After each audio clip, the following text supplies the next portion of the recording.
गुरुर्ब्रह्मा गुरुर्विष्णु गुरुर्देव महेश्वरा गुरु साक्षात् परब्रह्म तस्मै श्री गुरुवे नमः।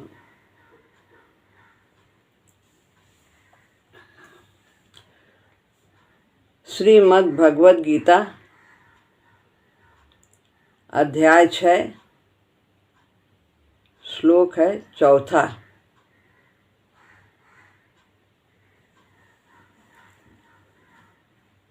यदा हि निन्द्रियार्थेषु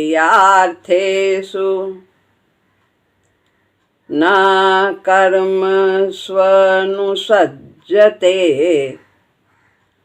सर्वसंकल्पसन्न्यासी योगारूढ़स्तदोच्यते।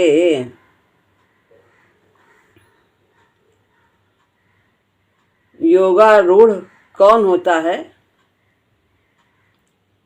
यानी परमात्मा की प्राप्ति के रास्ते पर चलने वाला योगारूढ़ कहलाता है। इसका उत्तर भगवान इस श्लोक में देते हैं। यदा माने जिस समय, ही माने क्योंकि, कारण की या क्योंकि, ने माने ना, यहाँ पर इंद्रियार्थेषु इंद्रियों के भोगों में, अर्थ इंद्रियों के अर्थ में यानी इंद्रियों के भोगों में, इंद्रियों के विषयों में, ना माने नहीं, कर्मसु कर्मों में, अनुसज्जते, ये आधा सा और वाह सु बन गया और इसमें से या निकाल लिया, संधि है यहाँ पे। तो कर्मों में अनुसज्जते आसक्त होता है, नहीं आसक्त होता, ऊपर ना है तो तदा उस समय, तदा यहाँ है योगारूढ़ तदोच्यते, तदा है तदा उच्यते, उस समय सर्व संकल्प सन्यासी, संपूर्ण संकल्पों का त्यागी मनुष्य। संकल्प के बारे में पहले वाले श्लोक में हम लोगों ने पढ़ा है। तो सर्व संकल्प सन्यासी, जिसने सभी संकल्पों का त्याग कर दिया है। योगारूढ़ उच्यते यानी कहा जाता है। कारण कि जिस समय न इंद्रियों के भोगों में और न कर्मों में आसक्त होता है, न इंद्रियों के भोग में बता रहे हैं, विषयों में, और न ही कर्म में उसकी आसक्ति होती है, उस समय वह संपूर्ण संकल्पों का त्यागी मनुष्य योगारूढ़ कहा जाता है।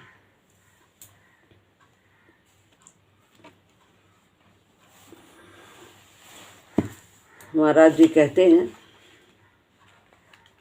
योगारूढ़ के 3 लक्षण।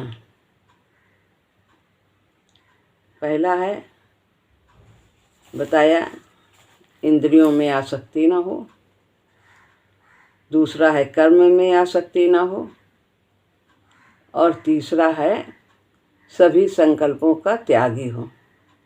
इस श्लोक में ये 3 बातें बताई हैं, उसके लक्षण योगारूढ़ के। प्रथम है नेन्द्रियार्थेषु, यानी ना इंद्रियों के विषयों में आसक्ति न हो। जिस समय इंद्रियों के विषयों में आसक्ति का अभाव। इंद्रियों के विषय कौन कौन से हैं? ये 5 ज्ञान इंद्रियां हैं, इन्हीं के विषय होते हैं। आँख, कान, नाक, वाणी या जिह्वा कह सकते हैं, फिर चौथा, और फिर 5वां त्वचा। इनके विषय होते हैं। इनको मैदान भी कहते हैं, इनको तन्मात्राएं भी कहते हैं। तो इंद्रियां विषयों की ओर भागती हैं। आँख रूप की ओर भागती है, अच्छा चाहिए देखने में, अच्छा दृश्य चाहिए। कान शब्द की ओर भागते हैं, शब्द है विषय, मधुर संगीत हो, बड़ाई हो, ये सब ये विषयों की ओर भागती हैं। नाक अच्छे गंध की ओर भागती है, नाक का विषय गंध है।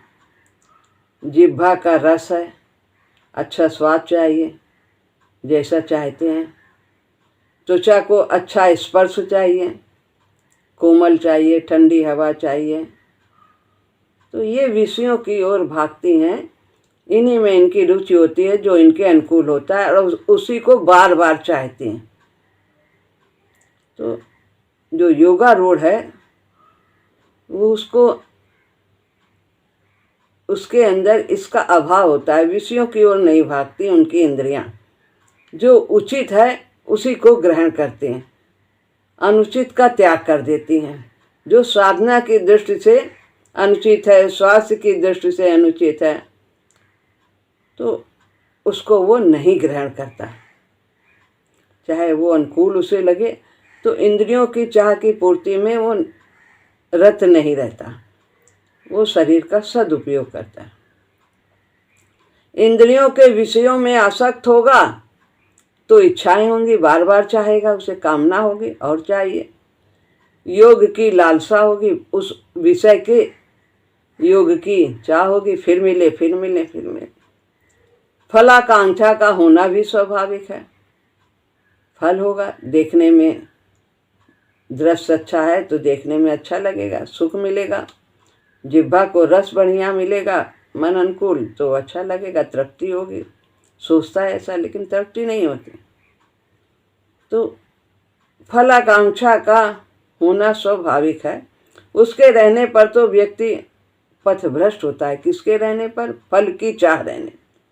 सर शुरू से यही कहा जा रहा है, फलाकांक्षा से रहित हो, फल का आश्रय न करे, अनाश्रिता कर्म फलम, ये सब भगवान कह रहे हैं। तो यदि फल की चाह से कर्म किया गया तो पतन हो जाता है। यही हमें बांधती है। योग मार्ग पर तो चल ही नहीं पाता, नहीं चल सकता, इन्हीं की पूर्ति में लगा रहेगा। अब इंद्रियों का संयम आवश्यक है, मनमानी नहीं करने देना। आसक्ति तो उनमें सहज है, बार बार वो खींचती इंद्रियां विषयों की ओर जाती हैं। संयम न होने पर वो खींच ले जाती हैं। तो बिना इंद्रिय संयम के योग मार्ग पर नहीं चलता, यह तो स्पष्ट ही है।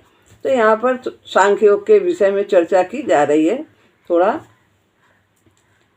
यह तो स्पष्ट ही है कि उसमें विवेक की प्रधानता होती है। सांख्य योग में, ज्ञान के मार्ग में तो विवेक प्रधान होना चाहिए साधक को। जो इस रास्ते पर चलता है तो उसे इतना बोध रहना चाहिए, विवेक की प्रधानता होनी चाहिए, बोध की प्रधानता होनी चाहिए।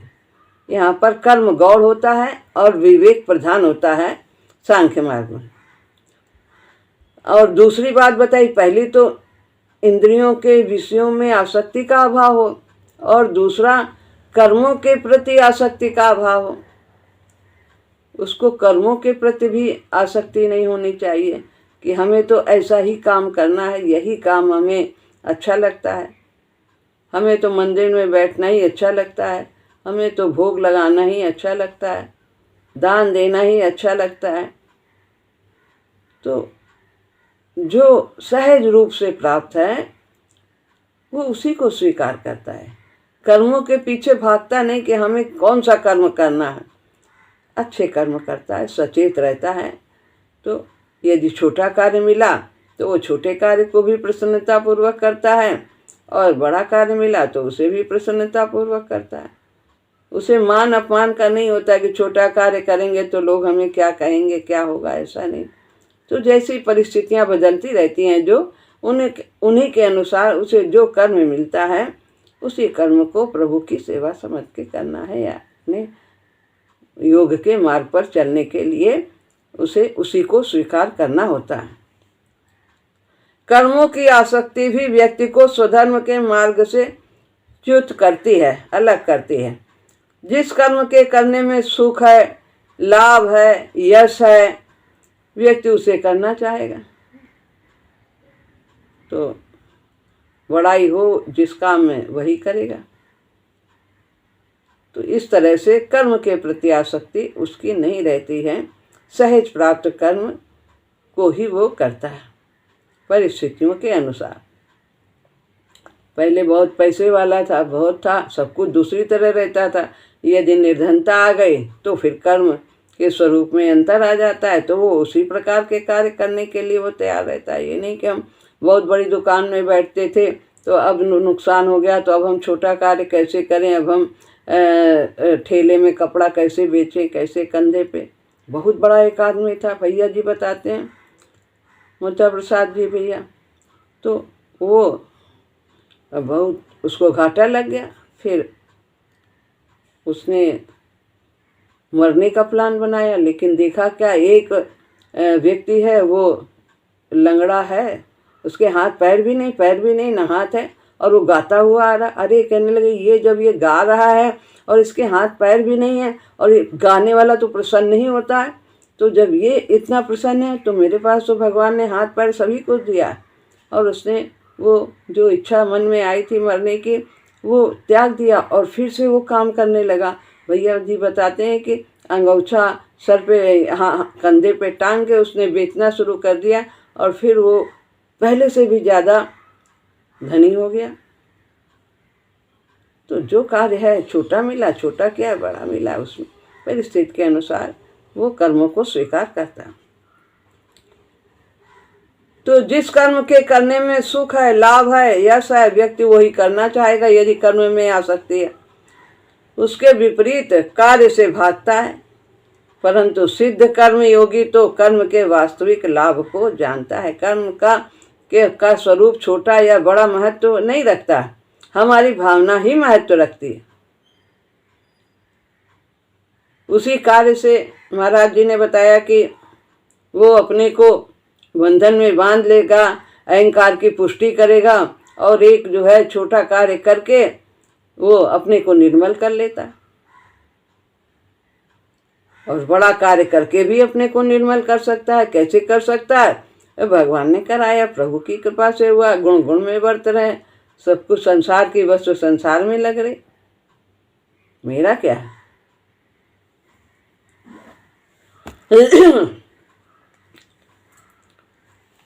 तो ना द्वेष कुशलम कर्म कुशले नानुसज्जते, त्यागी सत्व समाविष्टो मेधावी छिन्न छिन्न संशय। यानी कि अकुशल कर्म से द्वेष नहीं करता, कुशल से आसक्त नहीं होता, इसका ये भाव है। जहाँ राग है वहाँ द्वेष भी है, तो राग द्वेष से रहित होना है। राग द्वेष युक्तस्तु इंद्रियान विषयांच, इंद्रियां विषयों में विचरण करती जो है, राग द्वेष से रहे। विषयान इंद्रियश्चर, जिसकी इंद्रियां विषयों में विचरण करती हैं, कैसे? राग द्वेष से रहित हो।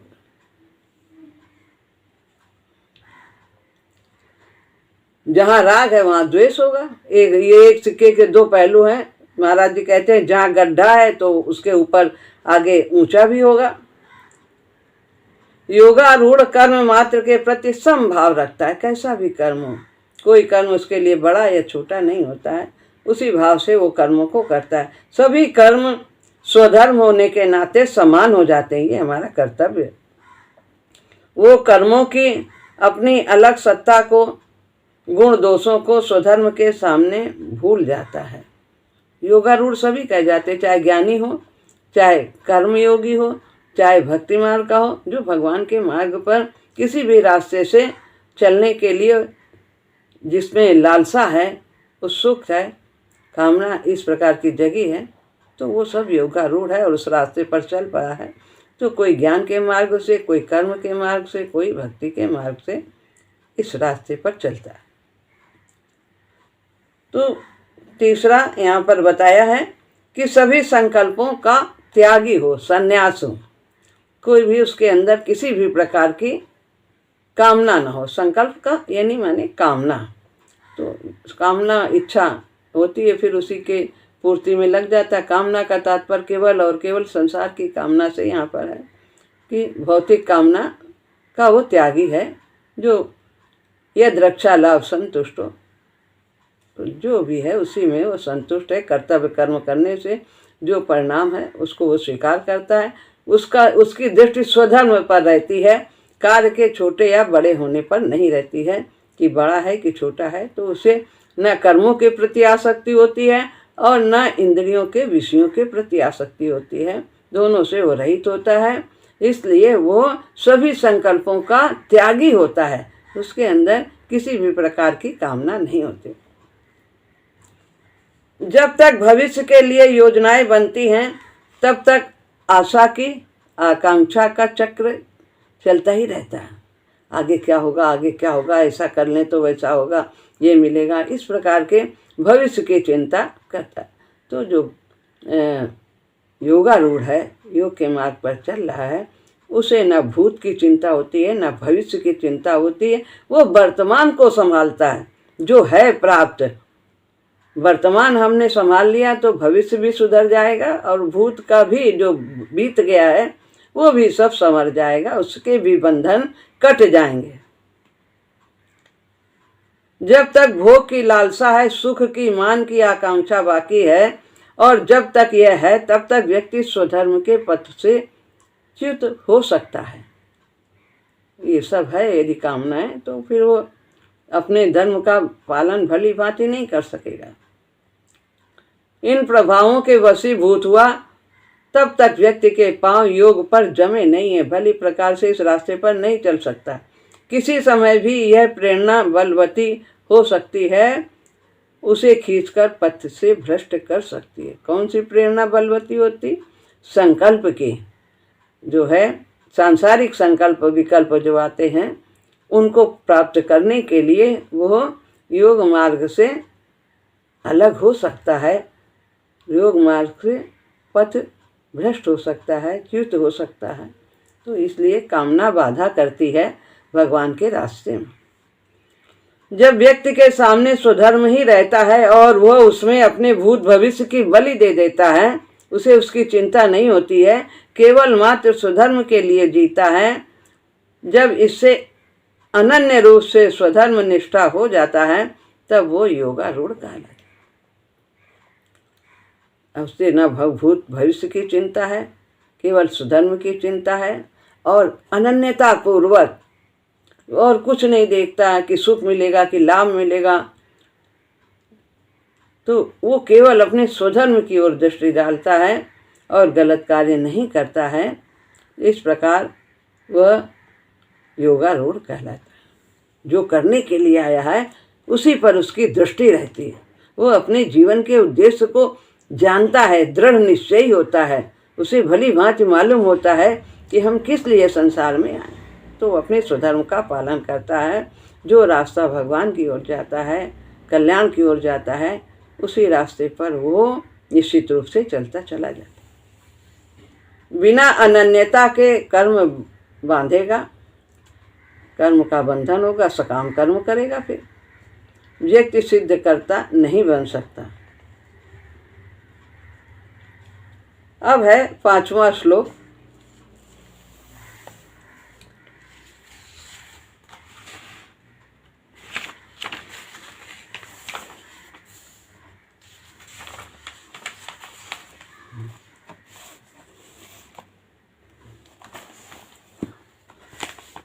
इसी अध्याय का 5वां श्लोक। उद्धरेदात्मनात्मानं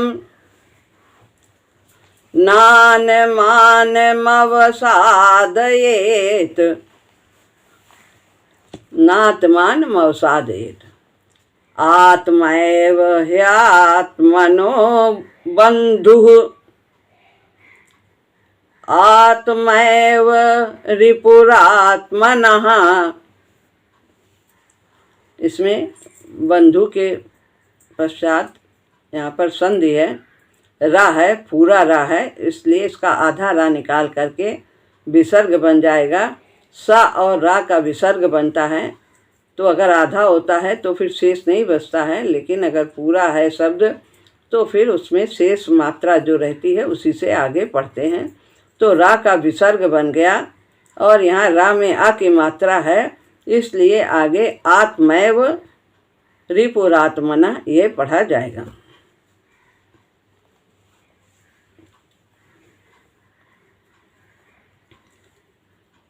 इस श्लोक में भगवान मनुष्य मात्र को अपना उद्धार करने के लिए प्रेरणा करते हैं कि हमें अपना उद्धार अपने आप करना है। जो सांख्य का मार्ग है, इसमें जो साधक है वो अपना उद्धार अपने आप करता है। कैसे करता है? विवेक के द्वारा, अपने विवेक को जागृत रखता है। और जो भक्ति का मार्ग है वो भगवान उसमें स्वतः ही अपने भक्त का उद्धार करते हैं, तो उसका स्वयं वो उद्धार करते हैं।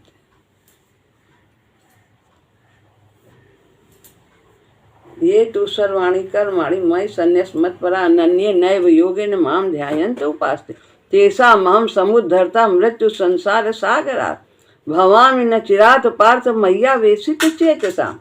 में जो भक्त का है भगवान स्वयं उद्धार करते हैं और बिना देरी के उद्धार कर देते हैं। लेकिन जो सांख्य मार्ग है उसमें अपना उद्धार उसे स्वयं करना होता है। ज्ञान मार्ग उद्धरेदात्मनात्मानम, उद्धरेत दा है तो ता बन गया, उद्धरेत माने उद्धार करें, दा फिर आ है उसमें, आत्मानम तो आत्मानम माने अपना, आत्मना माने अपने द्वारा, न माने नहीं, अवसादयेत इसमें जो बाद में है पतन करें, अपना पतन ना करें। आत्मैव यानी कि आत्म आप ही, एव माने ही और यह है ह्या में हो गया या तो बन गया ही, और फिर इसमें आत्मनो निकल आया। आत्मनो यानी आत्मना अपना बंधु है यानी मित्र है, और आत्मैव अपना ही वो शत्रु है। तो भगवान यहाँ कह रहे हैं अपने द्वारा अपना उद्धार करे, अपना पतन ना करे, ना अवसादेत यानी अवसादेत माने अपना पतन ना करे, अपना उद्धार करे। आत्मैव ह्यात्मनो अपना आत्मा ही अपना बंधु है और आत्मा ही अपना शत्रु है। आत्मा का तात्पर्य यहाँ पर ये मन बुद्धि इंद्रियां शरीर से, यही हमारी मित्र हैं यदि हम इनका सदुपयोग करते हैं, और यही हमारे शत्रु बन जाते हैं यदि हम इनका दुरुपयोग करते हैं।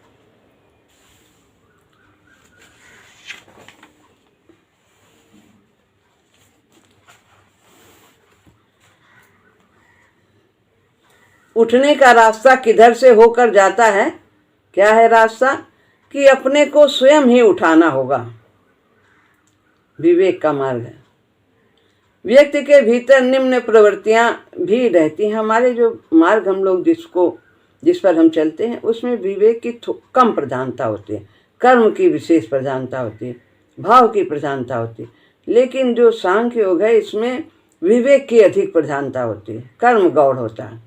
तो व्यक्ति के भीतर निम्न प्रकृति भी रहती है और उत्तम प्रकृति भी रहती है। तो दैविक संपदा भी होती है और आसुरी संपदा भी होती है। सतोगुण भी होते हैं, तमोगुण भी होते हैं, रजोगुण भी होते हैं। लेकिन आरंभ में ये तमोगुण और रजोगुण प्रधान होते हैं, सतोगुण बहुत कम मात्रा में होते हैं। शुरू में आरंभ में जब साधक इस मार्ग पर चलता है, व्यक्ति में निम्न योनि से आया है तो पहले निम्न प्रकृति की ही प्रधानता रहती है। उसके भीतर देवासुर संग्राम चलता रहता है। देवासुर संग्राम क्या है? दैवी प्रकृति और आसुरी प्रकृति का संग्राम चलता रहता है। कभी अच्छे कार्य कर लेता है, कभी बुरे कार्य की ओर प्रवृत्त हो जाता है। शुक्ल की ओर कभी रहता है, कभी अशुक्ल कर्म कर देता है। तो ये चलता रहता है आरंभ में। इस द्वंद्व में कभी कोई प्रकृति विजयी होती है और कभी कोई। उत्तम प्रकृति की विजय में हम भला सोचते हैं और भला करते हैं। जब हमारे अंदर उत्तम प्रकृति प्रधान होती तो हम अच्छे अच्छे कार्य करते हैं, दूसरे का अच्छा सोचते हैं और करते भी अच्छा है। निम्न प्रकृति के प्रभाव में कुत्सित विचार आते हैं, खराब विचार आते हैं, दूसरे का हित करने का सोचते हैं, स्वार्थ बुद्धि रहती है, मेरा भला हो जाए, बाकी चाहे सब भाड़ में जाए। वैसे ही भाव हो जाते हैं और वैसे ही कर्म बन पड़ते हैं। व्यक्ति इन विचारों आदि के लिए खिलवाड़ बन जाता है, कभी इधर दोलायमान होता रहता है, कभी कुछ करता है, कभी कुछ करता है, असहाय प्रतीत करने लगता है। जब निम्न प्रकृति का प्राबल्य होता है तब वो अपने को असहाय, कभी कभी समझ ही नहीं आता हम गलत कर रहे हैं, लेकिन जब थोड़ा सा विवेक जागृत होता है तो वो समझ लेता है कि हाँ ये गलत है। लेकिन उसके संस्कार इतने बली होते हैं कि वो थोड़ा जानते हुए भी वो गलत काल में प्रवृत्त हो जाता है, क्योंकि अभी विवेक नहीं प्रधान हुआ होता है। लेकिन साधन करते करते एक समय आता है कि तब विवेक प्रधान हो जाता है और संस्कार गौण हो जाते हैं। फिर वो सही रास्ते पर चलता है और निम्न प्रकृतियों को पछाड़ देता है। तो इस प्रकार जब निम्न काम क्रोध लोभ तथा मोह की आंधी आती है और वो पर्वत सा उनके वशीभूत हो जाता है, विवेक खो जाता है। ऐसी आंधी आती है कि बुद्धि भी उस प्रकृति का अनुमोदन करती है। हाँ हाँ ठीक, क्या उसने कहा है, हमें तो क्या हम चुप रहेंगे, हम भी तो उसको एक का 10 सुनाएंगे, क्यों चुप रहें? किसी के हम आश्रय हैं, किसी से हम लेना देना करते हैं, कोई हमें दे जाता है, दुनिया भर के वकील बैठा रहता है और उसी के कार्य को संवारने में लग जाते हैं निम्न प्रकृति के। वो दौर समाप्त होता है, व्यक्ति सचेत होता है, फिर उत्तम प्रकृति का दौर आता है और पश्चाताप करता है, आगे से ऐसा नहीं करूँगा और निश्चय करता है। परंतु फिर वही कुछ होता है जो हुआ था। जैसे बताया अभी कि बीच की स्थिति में आती है तो थोड़ा विवेक रहता है, लेकिन संस्कार बली रहते हैं, जानता हुआ भी फिर वो गलती कर जाता है। फिर और जब विवेक जागृत होता है तब वो विवेक के कारण वो विजयी हो जाता है, निम्न प्रकृतियों पर विजय प्राप्त कर ले। जो निराश हो जाता है, जो निम्न प्रकृति से पराजय को स्वीकार कर लेता, अरे हमसे तो होगा ही नहीं, देखो इतना साधन किया, भजन किया और फिर भी गलती हो गई, अरे क्या है, सब बेकार है, हमसे नहीं होगा। तो ये निराश नहीं होना है, फिर करना है, फिर करना। चींटी बार बार चढ़ती है ऊपर, फिर गिरती है और अंत में वो दाना लेकर पहुंच जाती है। तो निम्न प्रकृति की पराजय को स्वीकार कर लेता है, वो पतित हो जाता है। और जो हार नहीं मानता है, उठने का प्रयत्न करता है, प्रयत्न से सफलता निश्चित है। तो हमें भी भक्ति के मार्ग में भी यदि चलते हैं तो भी हम आगे बढ़ते रहें, भजन करते रहें और जो कुछ भी बन पड़े, जो कुछ ठीक होता है उसे प्रभु की कृपा ही समझें। जितना भी परिवर्तन होता है वो सब प्रभु की कृपा समझें। विजय कैसे होगी? विवेक के द्वारा। यह फिर सांख्य मार्ग है। स्थिर हुआ विवेक हरा देगा निम्न प्रकृति को। कौन शत्रु है और कौन मित्र है? आसुरी प्रवृत्तियां व्यक्ति की शत्रु हैं, शत्रु हैं, है तो वो भी व्यक्ति का आपा ही। हमारे कहाँ है, किसमें है? मन बुद्धि में, इन सब में ये प्रवृत्तियां रहती हैं, मन में निम्न प्रवृत्तियां रहती हैं। यदि हम उनके अनुसार चलेंगे तो हम पतन की ओर बढ़ेंगे। उसी का तो अंश है, जिसका अंश है दैवी प्रकृति, किसका है? सब प्रभु ने हमें दिया है और ये सब हमारे गुण गुण में बरतते हैं, संस्कार हैं, तो ये इन्हें हमें पहचानना है। एक उपयोगिता होती है, ये हमें विकास क्रम में आगे ले जाते हैं। इनसे हम बहुत कुछ सीखते हैं। परिणाम जब सामने आता है तो हम बहुत गहरा सीखते हैं, तो हम उस निम्न प्रकृति को पराजित कर देते हैं कि ये हमारे लिए अहितकर है। ऐसे कोई बताएगा तो समझ में नहीं आएगा, लेकिन जब हम उस कार्य को करके उसका परिणाम देखते तो हम बहुत बड़ा पाठ पढ़ लेते हैं कि अमुक प्रवृत्ति आसुरी है, मेरी शत्रु है, उसका अनुकरण नहीं करना चाहिए। देखो क्रोध किया तो कितना बुरा परिणाम हुआ, कितनी कुछ हो गया, घर में कितनी अशांति हो गई है। तो स्वार्थ की दृष्टि से ये कार्य किया तो स्वार्थ से तो कभी भला नहीं होता, तो उसको परिणाम से वो उसको पहचानता है। शांति नहीं मिलेगी, अशांति रहेगी। मेरी शत्रु है, उसका अनुकरण नहीं करना है, उसके अंदर समझ में आ जाती है।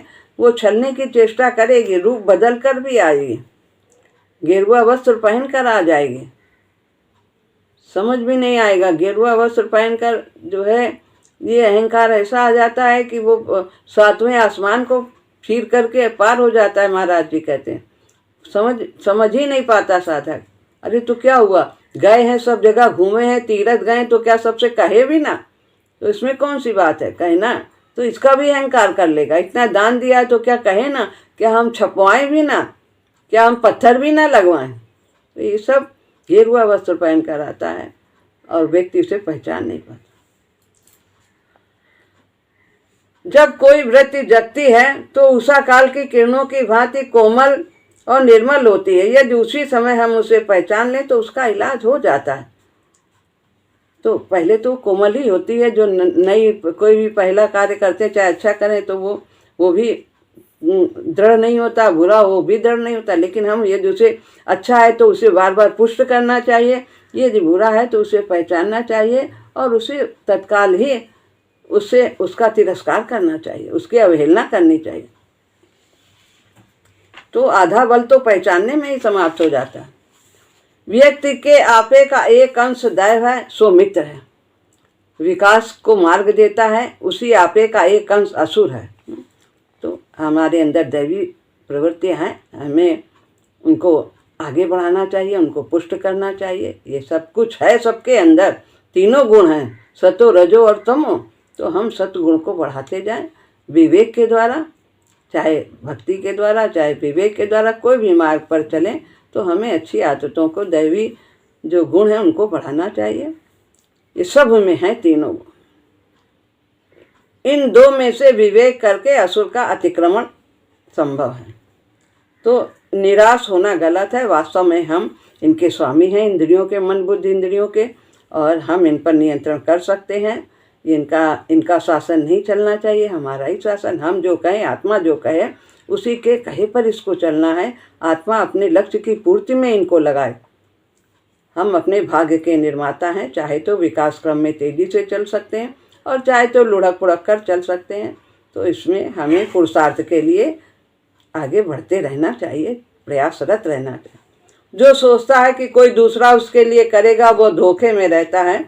जो इस कार्य के लिए भी भगवान की ओर इशारा लगाए रहता है, जब भगवान ले चलेंगे, जब करवा देंगे, अच्छा काम करवा देंगे, नहीं, हमें अपने आप जब हम एक कदम बढ़ेंगे तब प्रभु हमारी मदद करेंगे।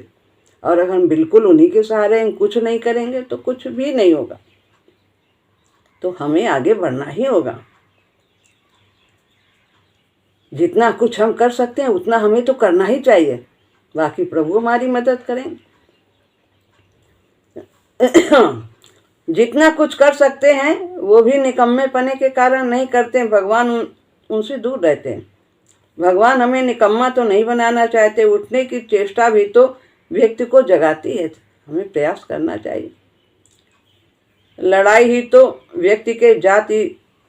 व्यक्ति और जाति को बनाया करती है। जो व्यक्ति को करने लायक दिखता है और जो वो इस आंतरिक विजय के लिए, आत्मोत्थान के लिए कर सकता है, उसे वो करना चाहिए। तो हमें प्रयासरत, जैसे हमें गुरु जी ने बताया है, हम अपने मार्ग पर चलें, सुमिरन करें, भगवत भाव से सेवा करें, सशास्त्र पढ़ें, प्रार्थना करें, चिंतन करें, तो हमारा विवेक जागृत होता चला जाएगा और प्रभु की कृपा हम पर बरसेगी, जो हमें कल्याण के मार्ग की ओर अग्रसर करती चली जाए। अब अगला श्लोक बाद में। श्री राम।